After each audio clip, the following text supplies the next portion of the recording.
বিসমিল্লাহির রহমানির রহিম।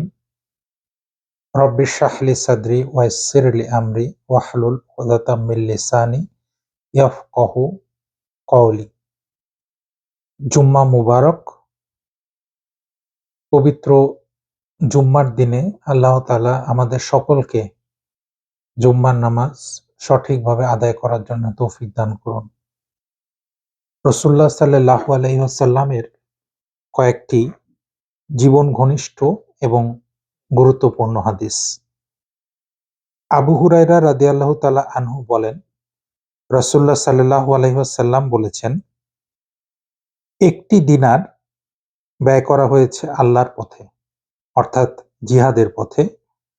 একটি দিনার যেটি ব্যয় করা হয়েছে গোলাম আজাদ করার জন্য। আরেকটি দিনার ব্যয় করা হয়েছে গরিব মিসকিনকে সাহায্য করার উদ্দেশ্যে, এবং আরেকটি দিনার ব্যয় করা হয়েছে নিজের পরিবারের জন্য। এগুলোর মধ্যে সবচেয়ে বেশি প্রতিদান সম্পন্ন দিনার হলো যা নিজের পরিবারের জন্য ব্যয় করা হয়েছে। হাদিসটি এসেছে মুসলিম জাকাত অধ্যায়। অর্থাৎ আমরা যে ব্যয় করি, অর্থাৎ আল্লাহর রাস্তায় যে আমরা ব্যয় করি, সাদাকা করি, তার ভিতরে কিন্তু আমাদের পরিবারও অন্তর্ভুক্ত, এবং পরিবারের জন্য ব্যয় করাটা আল্লাহ রাব্বুল আলামিন সবচেয়ে বেশি পছন্দ করেন। রাসূলুল্লাহ সাল্লাল্লাহু আলাইহি ওয়াসাল্লাম এর আজাদকৃত গোলাম সাওবান রাদিয়াল্লাহু তাআলা আনহু বলেন, রাসূলুল্লাহ সাল্লাল্লাহু আলাইহি ওয়াসাল্লাম বলেছেন, সর্বোত্তম দিনার হলো যা মানুষ তার পরিবার পরিজনের জন্য ব্যয় করে, আর যে দিনারটি আল্লাহর রাস্তায় সওয়ারির জন্য ব্যয় করে, আর যে দিনারটি রাস্তায় সাথীদের জন্য ব্যয় করে। হাদিসটি এসেছে মুসলিম শরীফে। আরেকটি হাদিস, উম্মে সালমা রাদিয়াল্লাহু তাআলা আনহু বলেন, ইয়া রাসূলুল্লাহ, আমি আবু সালামার ছেলেদের জন্য, অর্থাৎ তার স্বামীর কথা বলা হচ্ছে, ছেলেদের জন্য ব্যয় করলে কি আমি নেকি পাবো, যেহেতু আমি তাদেরকে ধ্বংস হওয়ার জন্য ছেড়ে দিতে পারি না, এরা তো আমারই সন্তান। তখন রাসূলুল্লাহ সাল্লাল্লাহু আলাইহি ওয়াসাল্লাম বললেন, হ্যাঁ, তুমি যা ব্যয় করবে তার নেকি তুমি পাবে।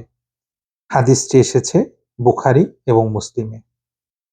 অর্থাৎ এই হাদিসগুলি থেকে আমরা কি শিখলাম, যে আমরা যে আল্লাহর রাস্তায় ব্যয় করি, সেই ব্যয়টা যেমন আমরা গরিব মিসকিনের জন্য ব্যয় করি, আমরা ইসলামের বিভিন্ন কাজে আমরা ব্যয় করি, জিহাদের পথে ব্যয় করি, আল্লাহর রাস্তায় ব্যয় করি, বিভিন্ন সেবামূলক কাজে ব্যয় করি, এবং এগুলোর ভিতরে কিন্তু আমাদের পরিবারও অন্তর্ভুক্ত।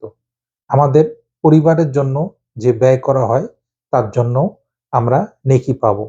দেখেন কতটা আমরা সৌভাগ্যবান, এবং আল্লাহ তাআলা আমাদের কতটা রহমত দান করছেন।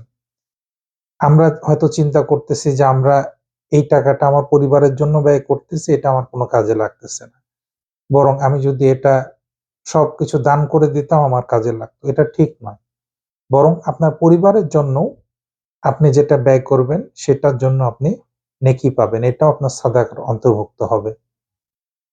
তবে এর ভিতরে কিছু শর্ত আছে। যেমন ১ নম্বর, যে আপনার ইনকামটা হালাল হতে হবে। এটা সৎ পথে ইনকাম হতে হবে। তাহলে আপনি এই নেকিটা পাবেন, এবং আপনার ব্যয়টাও হালাল হতে হবে। অর্থাৎ আপনার ব্যয়টা, আপনি অতিরিক্ত ব্যয় করবেন না।